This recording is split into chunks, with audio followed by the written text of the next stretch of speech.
All right, welcome everyone. This is Greg Potapenko with HR Marketing, and I'm presenting my part of the Lead Gen On Demand Challenge 2021.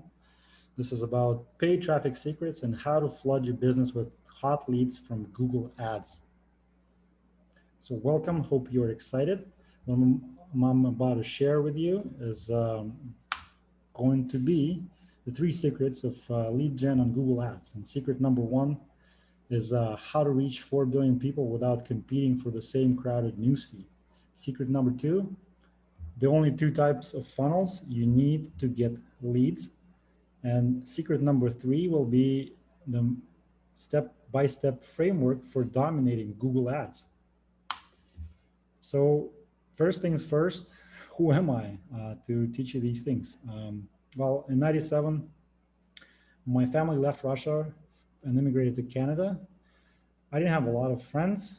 My dad bought a computer, thankfully, and I had nothing else to do but teach myself how to code.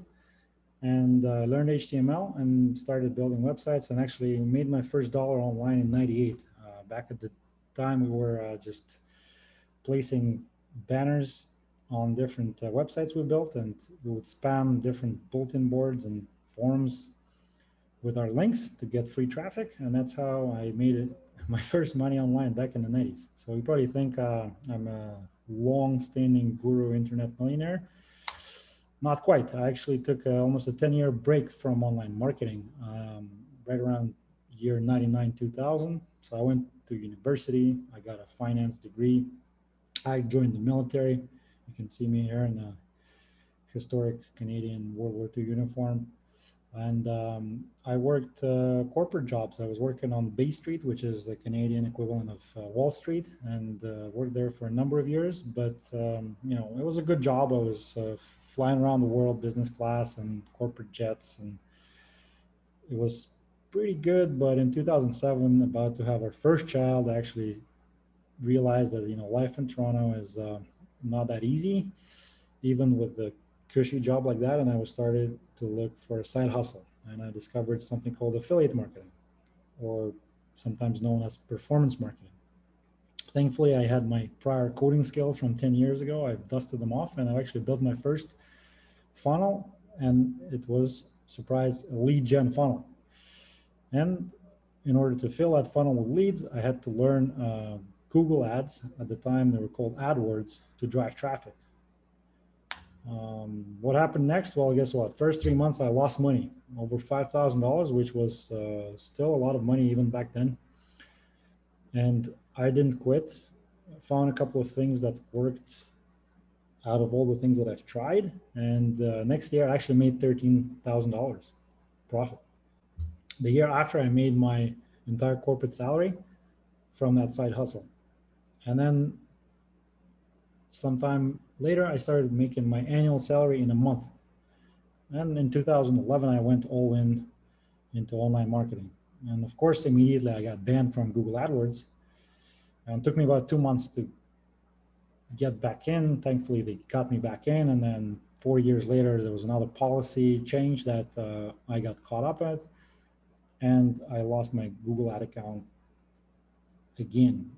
Another month or two of hard work, they let me back in, and I was able to continue advertising. So basically, the information I'm about to share with you is very valuable because this will teach you how to not to lose money like I did in the very beginning, and also how not to get banned from Google. So pay attention. Fast forward many years later, and many hard-earned lessons. I was able to show some accomplishments. So if you are part of this challenge, you probably heard of ClickFunnels and their 2 Comma Club Award. Here I am with Russell Brunson and his partner Todd. I was fortunate enough to visit Google offices in California and the Facebook offices, and I've spent now 8 figures on Google Ads, over $15 million and counting. And again, the knowledge I'm about to share with you has saved me and my business at least 3 times. First time when I lost money and almost quit, and then 2 times when I got banned from Google Ads. So as promised, secret number one is traffic, how to reach 4 billion people without competing for the same crowded newsfeed. And you probably know I'm hinting at Facebook here. First, again, this is for those who may not be online yet. Maybe you're brick and mortar business owners, um, or just dabbling in digital.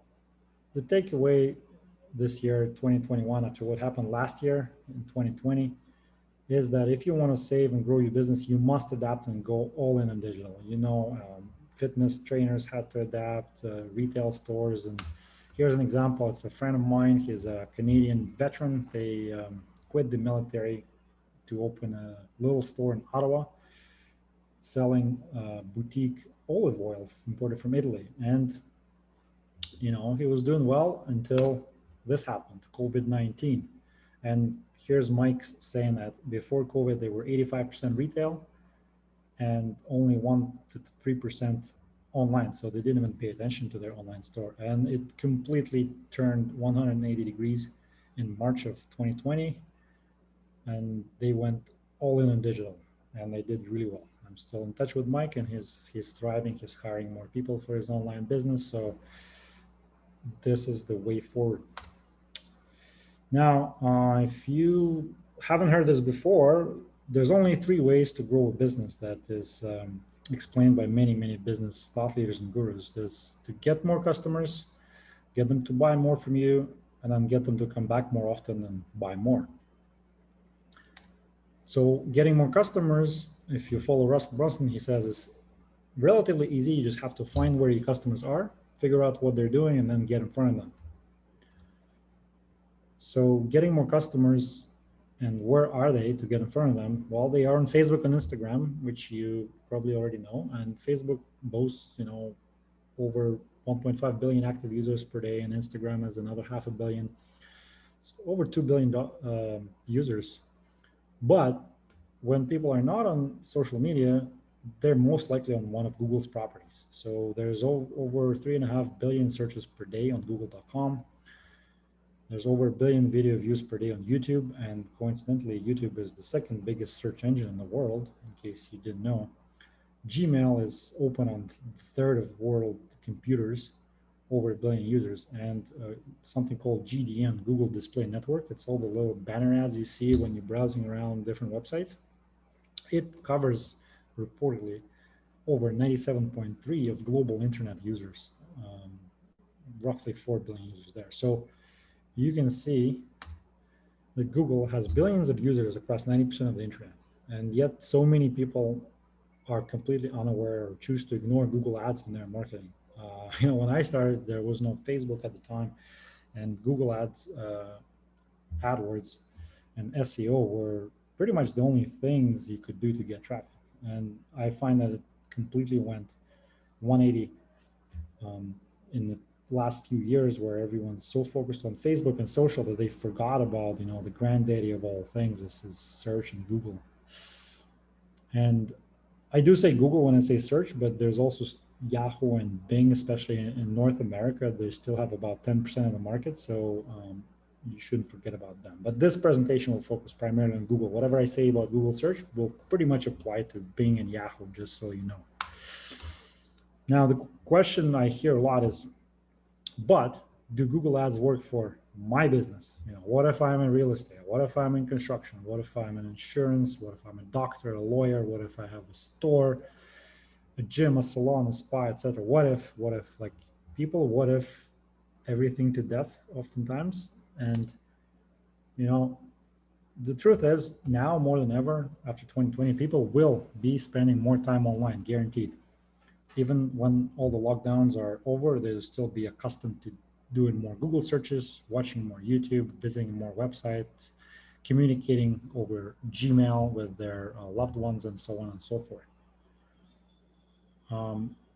Now, you may have a question. Isn't SEO enough, search engine optimization, like organic search traffic that you get from someone clicking you in search results? Well, yes, organic search traffic is great. Now, the problem is it takes time. to rank. And as you know, success loves speed. Like back to my story in 2007, at first I was bumbling around. Once I built the funnel, I was trying to figure out how to get leads, and I was doing all the organic stuff, content writing, blogging, and posting on forums. And I got nothing, no clicks, no leads, until I figured out how to get traffic on tap by using pay-per-click ads with Google. And immediately I started getting leads on day one. Another problem with organic is that you may even rank number one, but somebody can simply buy a PPC ad for your brand terms and appear on top of you anyway. And most people don't know the difference who are searching. So these competitors are going to be stealing your brand equity, your brand traffic, by using Google Ads. And finally, number three, everybody is referring to Google mostly for search, but they're forgetting about what we just covered, which is their YouTube and display network reach, which is an additional bonus on top of all the searches that people are doing. So bottom line is, yep, SEO is not enough, in my opinion. And to prove my point that Google Ads can work for any businesses, here's some real results from campaigns that we have ran. So here's an insurance, life and health that we ran, and we were getting leads for, $20 a lead on average. And I'm pretty sure there's a lot of insurance agents who would love to get leads for 20 bucks or less. Here's a home services appliance repair campaign where we're getting phone calls for an average of $9.50 a phone call. How great is that? Wouldn't you love to get a flood of phone calls to your business for $9-10 a call? Here's a retail e-commerce example, like sold over $100,000 worth of orders in 1 month with the campaigns that we ran on Google. So the truth is, Google Ads work for any business, and they will work for yours too, no doubt about it. Going back to getting more customers. So how do you get more customers with Google? So Google has a ton of data, right? Like people have Gmail open, people watch a bunch of YouTube, they search every day. So Google knows what each person habits and demographics and interests is like. And you can target on Google using search keywords. They're usually the highest intent users. So someone searching for your services, you can show them your ad and lead them to your funnel. Then you can also target using demographic data and interest, age, sex, marital status, home ownership, etc. Then you can also target people just like your customers, similar audiences, or affectionately known as lookalikes by the Facebook ads crowd. And you can even target life events.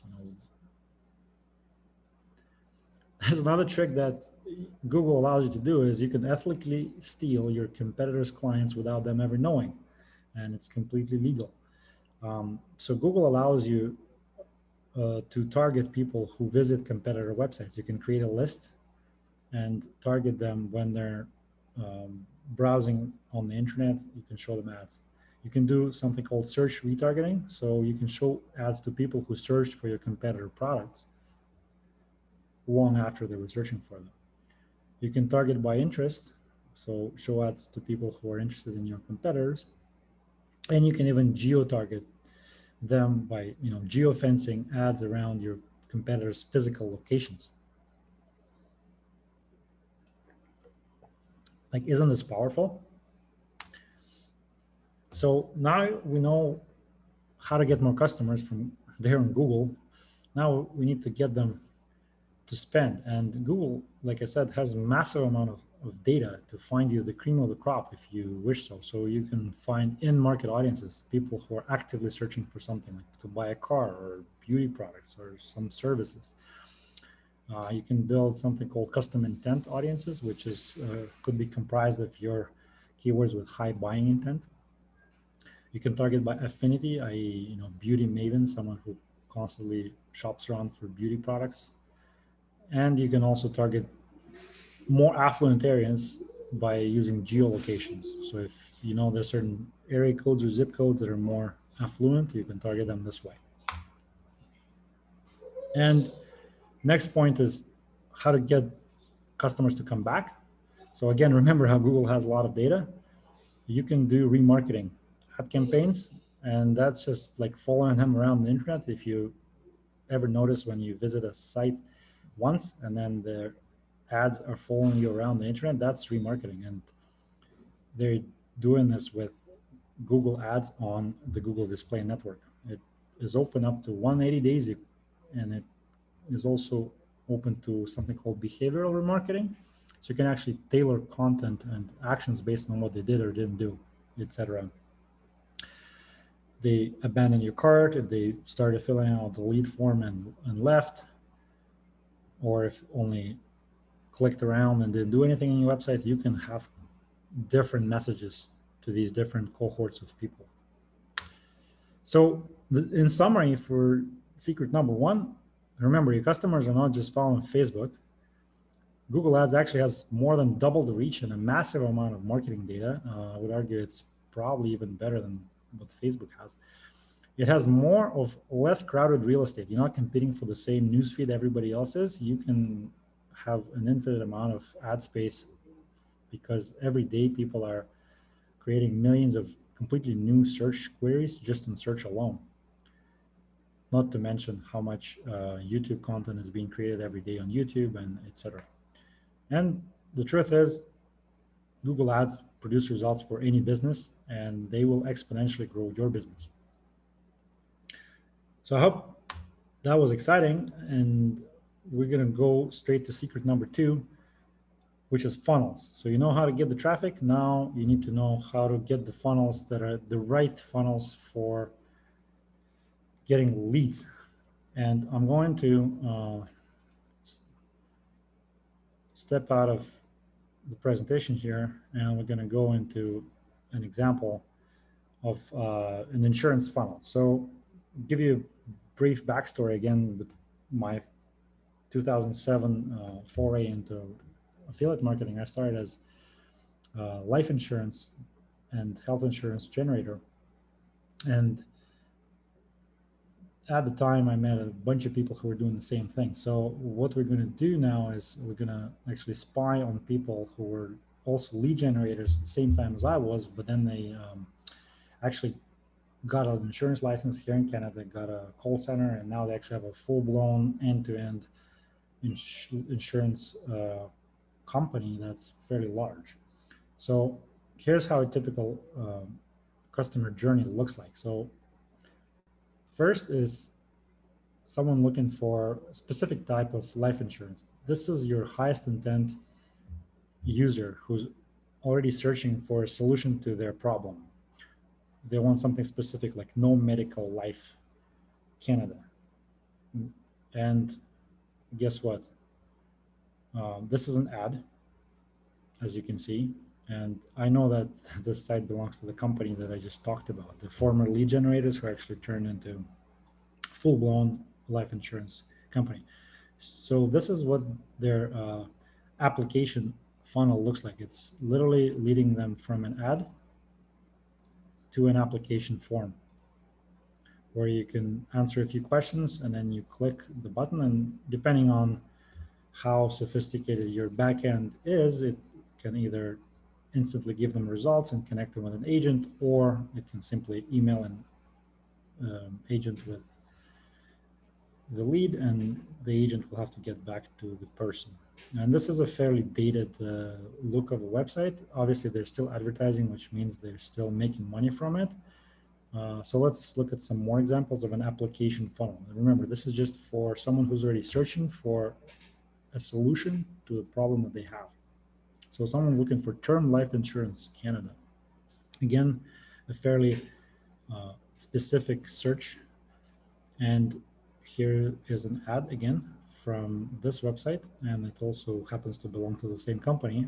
I've done my funnel hacking on them, and this is a lot more modern looking funnel that it got, but it's still very much the application form. So if someone's looking for a problem, they need life insurance quickly, you send them to an application form, they fill it out, and there's your lead. Very simple.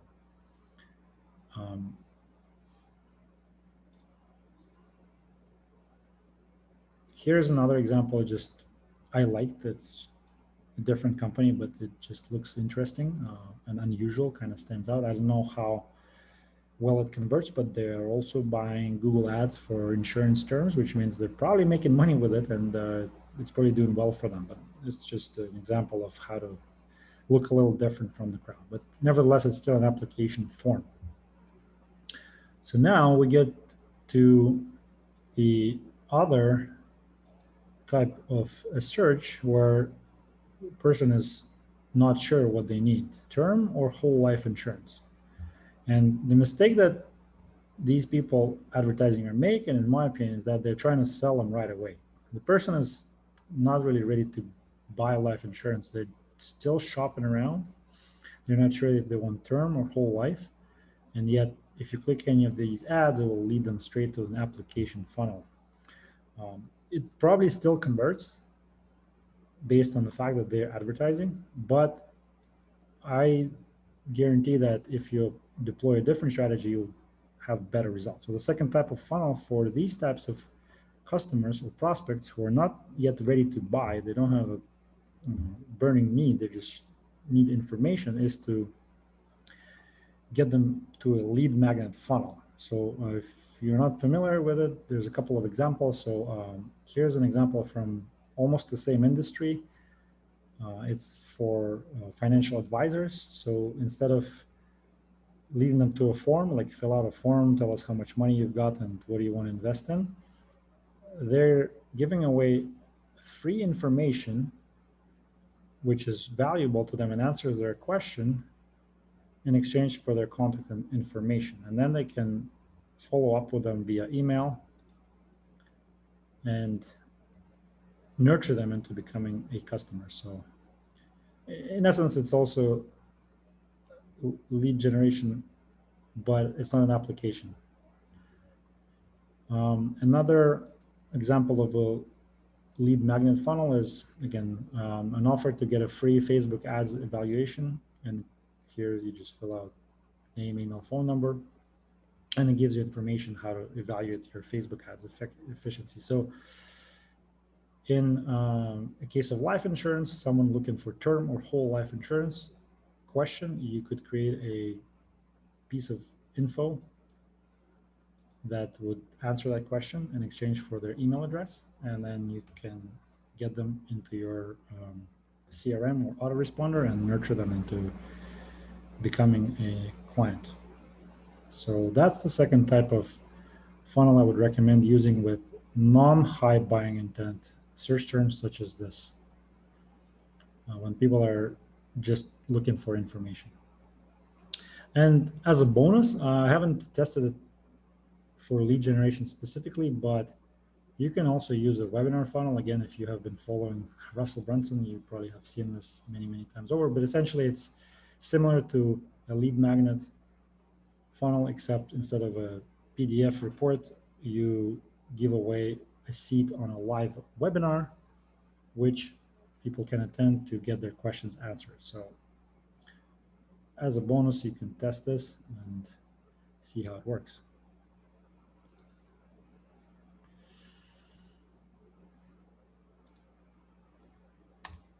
So in summary, for secret number 2, the only 2 types of funnels that I recommend is to use an application funnel, like straight to the lead form for hot traffic, high user intent searches, and retargeting, someone who has multiple touch points already with your business.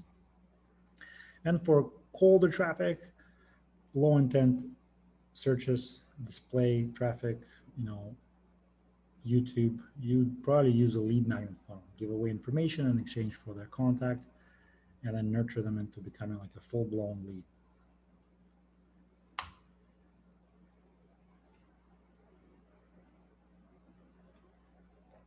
Now, putting it all together, you know that you can get a lot of traffic from Google, and you just need 2 simple funnels to turn that traffic into leads.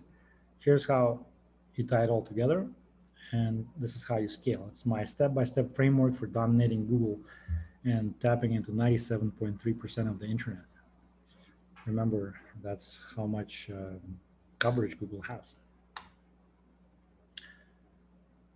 So there are only two ways to scale a campaign on Google. You can either outbid your competitors, pay more than everyone, and or outperform, work harder than everyone. And typically, if you're not a large Fortune 500 corporation, you don't have deep pockets, you're gonna have to do more of outperform and outbid, which means you have to think differently, you have to work harder, work better than someone who just has deep pockets and is lazy. The good thing about it is that it allows smaller players like ourselves outmaneuver large ones who are not necessarily as nimble and agile as us. Um, Now, there's something called impression share on Google, which means really how much traffic Google is going to give you. And it's made up pretty much of budget, bid, and the click-through rate in your creative. So basically, the higher they are, the more money Google makes, and the more often they're going to show your ads. So your goal is to try to outbid the first two, have the bigger budget and a bigger bid, and outperform the last one, this click-through rates on your creatives, simply by creating better ads than your competitors and always testing and targeting better than your competitors. How to get even more impression share than that? Well, the secret is to expand ads to all available inventory from Google Ads in your target area using something I call the full spectrum war campaign structure that we developed in-house. And if you can, if it applies to you, you can also scale horizontally by advertising in more areas or internationally. Remember, 90% of all internet users around the world are using Google and its properties. So the full spectrum war campaign structure sounds formidable, but it's actually fairly simple. So you have three main areas of operation, which is search, YouTube, and display. So this is your searching, video, and banner slash graphical ads. And for lead generation, I would break search campaigns into two types of campaigns. One is prospecting with something called broad match keywords, and then golden nuggets campaigns that are using very precise exact match targeting keywords for pretty much best of the best that you pick from the first campaign. Then for YouTube, I would break it up into prospecting, again, retargeting. And on display, I would actually start with retargeting only for lead generation. And if you get good results from it, I would carefully test prospecting. The reason is display network is so vast that it's going to flood your budget with traffic, and it's going to be hard to figure out what works, what doesn't right off the bat. So search campaigns, everything revolves around keywords. This is keywords that people are using to search. It's really comes down to creating a list of keywords. Often I hear the question, what is the best keyword tool? The best keyword tool is your head. And if there was a best keyword tool out there, everyone else would have access to it, and therefore everybody would just target the same keyword and create no differentiation in the marketplace. Therefore, it's your job as a marketer to think outside the box and come up with different creative keywords other than the most obvious ones. So having said that, typically the best keywords would be first your competitors who already have more established brands because people are actually searching for them, and other popular websites, like review websites and whatnot in your industry. Once you have the list, you just have to organize it logically in something called ad groups and group them together. The point of that is to group keywords and have ads created that match those keywords as a theme. Therefore, every time a person is searching for their keyword, they see an ad that is relevant and not just a generic ad that shows for all keywords indiscriminately. And Google will help you come up with new ideas for your keywords by something called search terms report. So they report the actual search queries that people type into google.com when they search that triggered your ads, which may not be exactly the keywords that you were targeting. So Google is smart to substitute similar queries to your intended keywords. And then you can target precisely with exact match keywords in separate campaigns, your very best search terms using the very best winning ads just plucked out from your prospecting broad match campaigns. So at a high level, that's the search campaign framework. So YouTube campaign basically would try to cast a wide net and maximize all available targeting options for prospecting. Now, YouTube allows you to target by keywords, and you can also target by something called affinity, which is like how frequently they visit certain types of websites. You can build your own custom affinity lists, like I told you in secret number 1. So come up with a list of your competitor websites and target people who visit them. You can target on YouTube audiences similar to your existing visitors and converters. You can target people who are in market for something, like buying a car, or in market for insurance. And then you can manually create a list of YouTube channels and even videos that you want to show you ads on. And in a separate campaign, I would build a retargeting structure, basically showing ads to people who visited your website but did not convert, and then people who watched your videos or your ads but did not visit the website. And then display, I would recommend just remarket your visitors and exclude converters. And if you get good results from it, then carefully go into prospecting. So it's very important on display to break down campaigns by creative type and size. So there's 3 types of ads available on display. It's banners, most commonly known. Then there's something called responsive ads, which has an image element and a text element to it. And then there's the same text ads that are working on search. They're still available to be shown on display. Again, use caution, but with display campaigns for prospecting, you can also maximize all available targeting options, very similar what I just covered.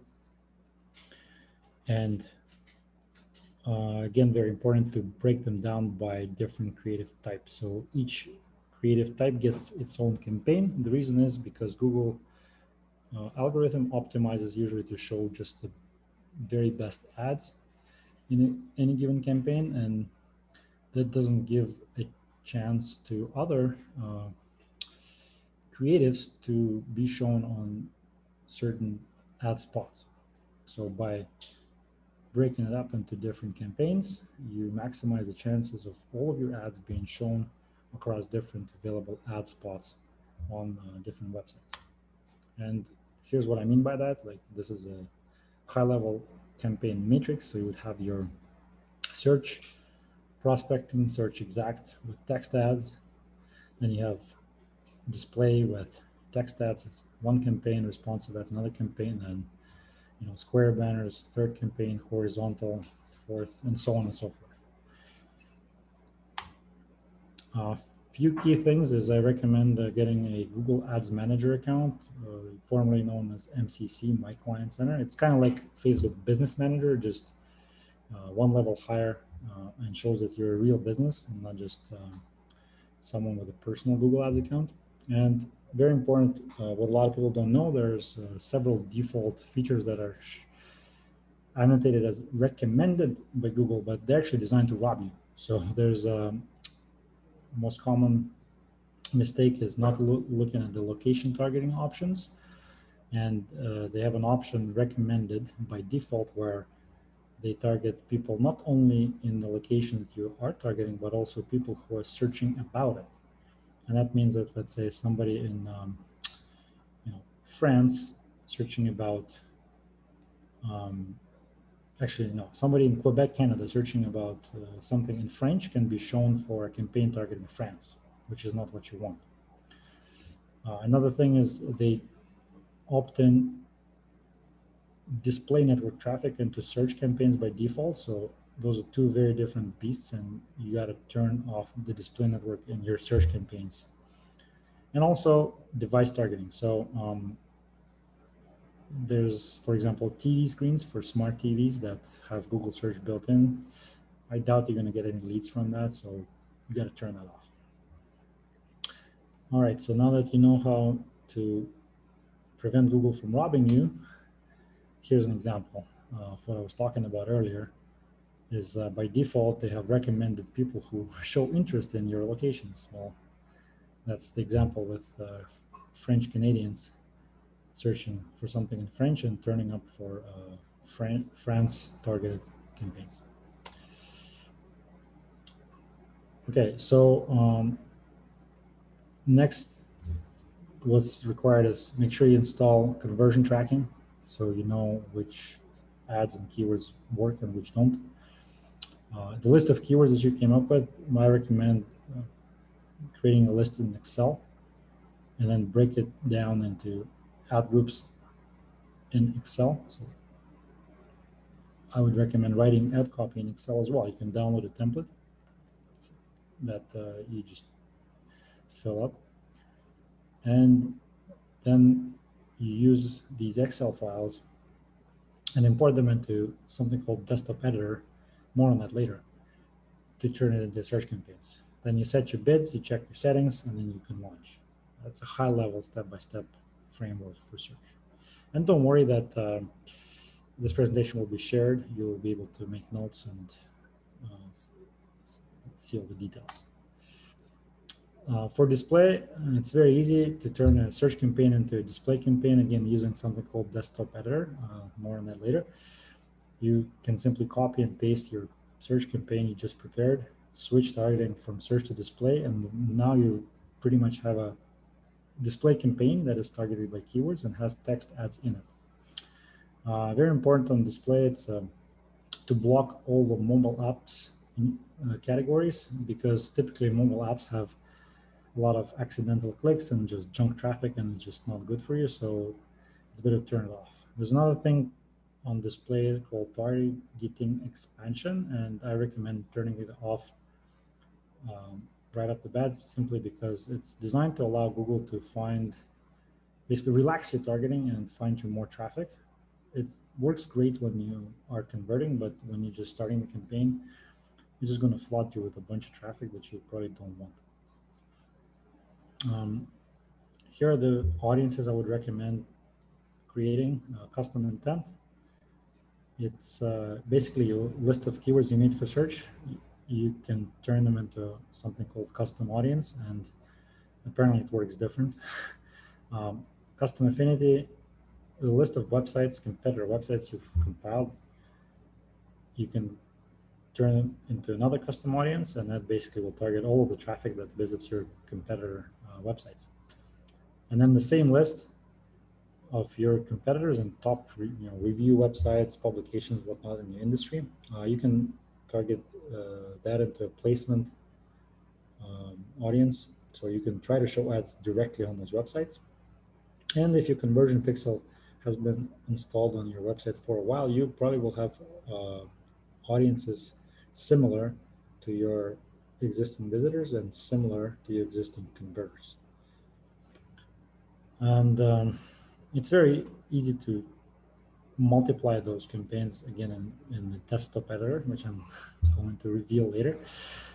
You simply copy paste the entire campaign, and all you have to do is delete the ads in one and replace them with another type of ad. So this is how you turn a text ads campaign into a banner campaign, for instance.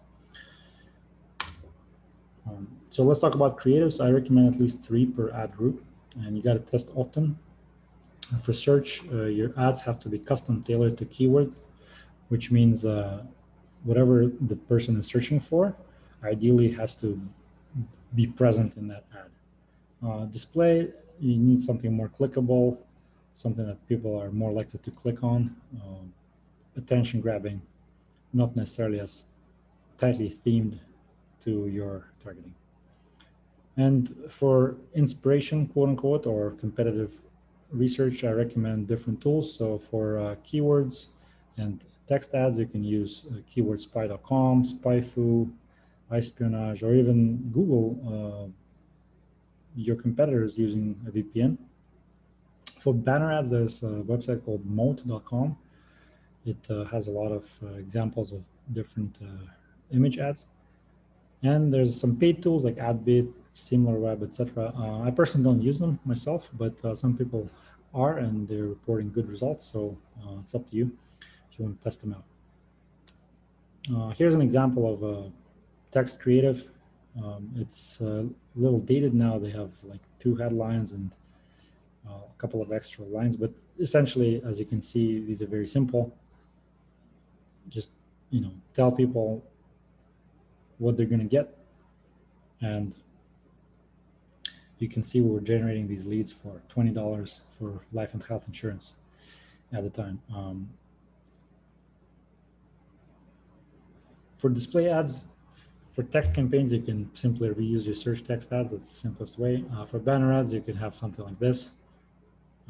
You've probably seen a lot of examples. And responsive ads, you can combine the lines from your text ads with some imagery, and then depending on where these ads are shown, they're going to turn up differently. So here's the same ad in 3 different ad units on the display network. It will show 3 different ways. This is an example from the gaming industry, but you get the idea. For YouTube, basically recommend starting to look at your competitors. And if you don't have a big budget for video production, then go all in on UGC, user-generated content. So get your existing customers to record testimonials, reward them for that with a referral program, get some people who use your products, record reviews, reach out to influencers, or even pull out your phone and go on camera and become your own brand ambassador. So here are some, again, examples from a life insurance industry. Seems like the ad in the middle is a simple customer testimonials.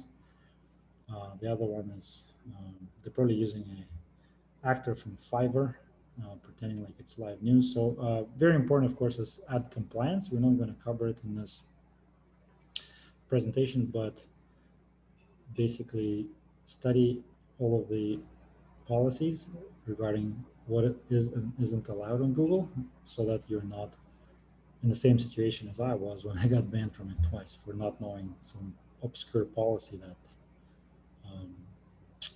they changed. Okay, so for bidding, I recommend starting with manual CPC initially. Basically, you set the price you want to pay for each click. And in order to do that, you need to understand the math, like how many clicks are roughly going to be required to get 1 lead. And there's 2 strategies. You can either bid high initially and then walk your bids down. This allows you to kind of walk in guns a-blazing, wild, wild west style, and kill all the competitors temporarily and get to a high spot in the auction. Or another way, if your budget is not as high, you start low and you may not get any traffic initially, but you start slowly walk the bids up until you see traffic flowing, and then you'll adjust from there. The goal is to gather enough data so that you get enough conversions to feed the algorithm and turn on automatic bidding. Something called target CPA, cost per acquisition strategy. It basically allows you to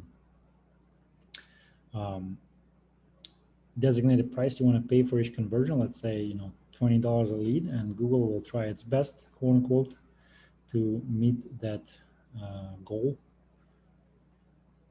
It will not always going to be exact CPA, but it's going to be hopefully close. There's something else called portfolio bidding, that if you have several similar campaigns, it can pull data together. And the more data you have, the better the algorithm will optimize. And another thing that a lot of people don't know is that display campaigns have actual true pay per conversion option. This is when you say, I want to pay $20 per lead, and it will actually charge you $20 per lead. The challenge is to make sure that your conversion rate and click-through rate generate enough conversions for Google to actually make enough money from your traffic to take all the risk and only charge you per conversion. So the last step here is to monitor results and optimize. And for optimization, I use very simple business rules, something like, if there's 50 clicks and no conversions, you pause the thing, keyword, ad, whatever. Of course, it has to be statistically significant.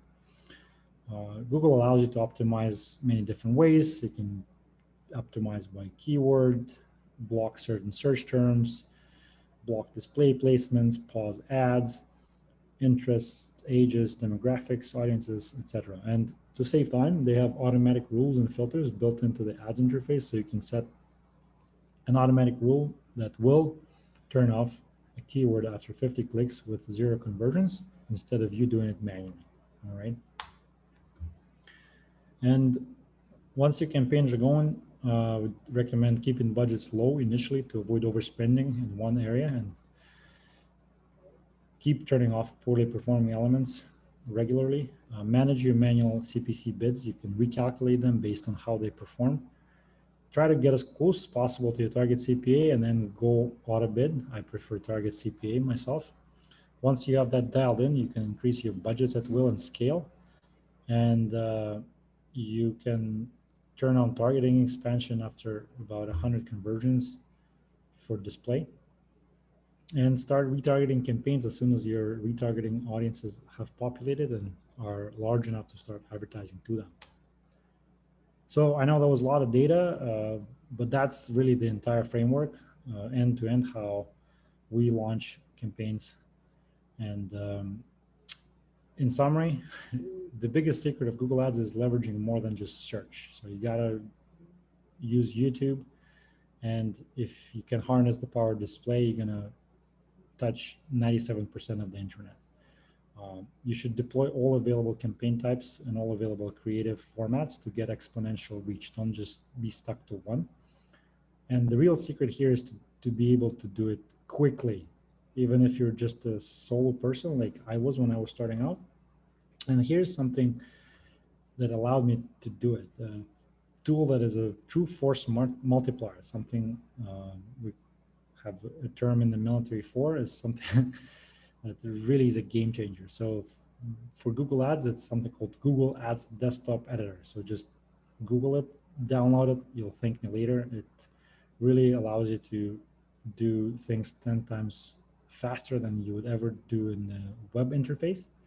And also, I'm surprised 95% of people I've interviewed never use it. So here's a tip: if you're interviewing Google Ads expert and they don't know, if they don't use Google Ads Desktop Editor, chances are they're not as advanced as they say they are.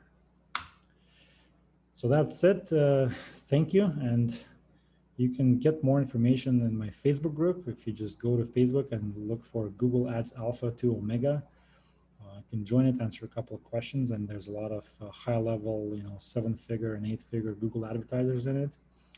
And you can email me at greg.p@h-hour.biz. You can find me on LinkedIn with my name, Greg Podopenko. I'm also on Instagram and Clubhouse. Thank you.